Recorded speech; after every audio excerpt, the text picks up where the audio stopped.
So here we are going to demonstrate about mutton chopping machine. So the major components of our project are permanent magnet DC motor, crank mechanism over here. On the input power supply we are going to use an SMPS, which is going to convert to 30 volts AC mains to 12 volts DC, which will be giving input power supply to the bottom DC motor, so which is also a permanent magnet DC motor, which consists of a mom gear and spur gear.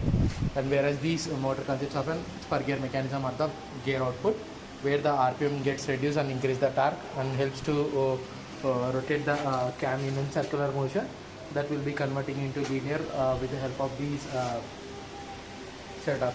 So let us see the demonstration. So when you turn on the switch,